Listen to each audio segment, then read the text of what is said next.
ada di alam kubur itu mereka berdoa supaya atau berpikir supaya bisa kembali lagi ke dunia, ya, untuk memperbanyak amal-amal soleh, untuk memperbanyak sedekah dan sebagainya. Maka ketika kita masih diberi waktu saat ini, maka kita harus selalu waspada, ya, di dalam kita menggunakan waktu kita. Karena saat ini kehidupan sekarang Bapak Ibu sekalian, terutama usia-usia yang masih muda, kalau kita tidak mempergunakan waktu secara baik, kita banyak terjebak dalam kegiatan-kegiatan yang tidak bermanfaat. Karena sekarang hidup manusia di seluruh dunia itu banyak dipengaruhi oleh benda gepeng kecil. Apa Ibu? Benda kecil gepeng ini apa Bu? HP. Karena memang sekarang itu HP tidak hanya alat untuk komunikasi saja, ya. Kalau dulu HP zaman tahun 2000-an ya cuma bisa untuk omong-omongan dan berkirim kabar melalui tulisan. Tapi sekarang di HP kita itu macam-macam isinya Pak, ya. Ada TV-nya, ada tape-nya, ada lagi apa lagi Bu? Ada warung di situ, ya. Warung geprek warso ada, ya. Warung susilo ada dan sebagainya, ya. Bahkan ada gedung bioskop di situ, ya. Jadi kita harus hati-hati karena sekarang Bapak sekalian yang sering menjebak kita apa? Kalau kita sudah membuka YouTube yang pendek, yang berdiri begini, bukan yang begini, ya. Namanya YouTube Short, yang setiap videonya hanya kurang dari 1 menit. Kalau kita tidak sadar, kita geser, tampilan geser, namanya scroll. Tidak terasa 1 jam, 2 jam kita scroll terus, apalagi kalau TikTok yang isinya banyak orang joget, banyak adegan lucu, banyak tidak hal bermanfaat, itu kita akan terjebak 1-2 jam tidak terasa, ya. Padahal 1-2 jam kalau kita gunakan untuk pikir, untuk ngaji dan sebagainya, ini sudah menjadi ladang pahala bagi kita. Dan Bapak Ibu sekalian, para ahli kesehatan dunia sekarang menyimpulkan manusia sekarang banyak yang menderita penyakit namanya brain rot.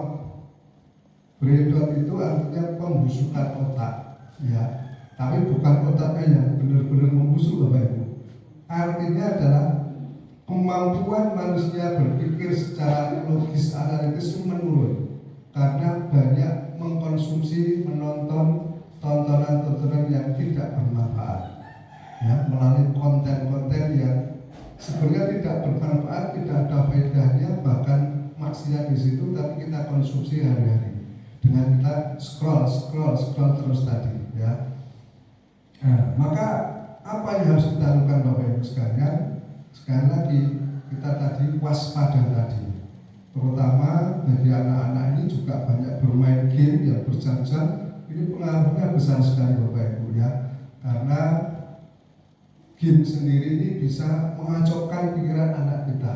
Kita lihat di film di YouTube itu, ya, anak-anak sampai matanya juling begini, terus dia bergerak-gerak sendiri tangannya karena sarafnya sudah rusak karena terlalu lama bermain game. Nah, inilah Bapak Ibu sekalian, maka bagaimana kita sehari-hari bijaksana menggunakan HP, karena HP itu sudah menjadi bagian dari kita.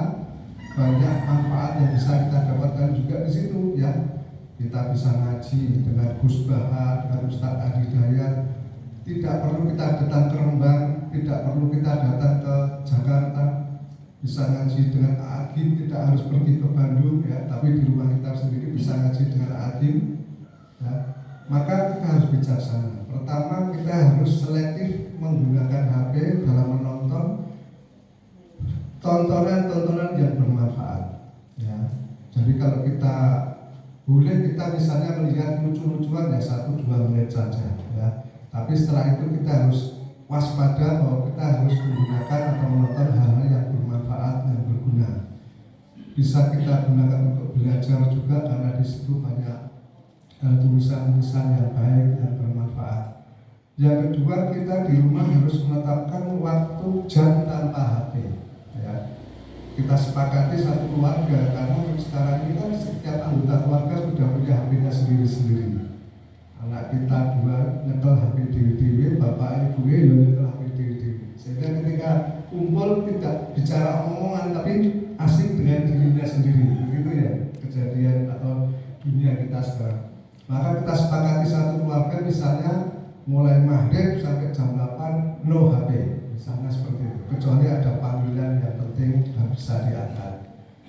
Atau membatasi anak jam-jam berapa tidak boleh, misalnya menjelang tidur sudah tidak boleh HP dan sebagainya. Itu bisa kita terapkan sendiri-sendiri, disepakati sendiri di keluarga.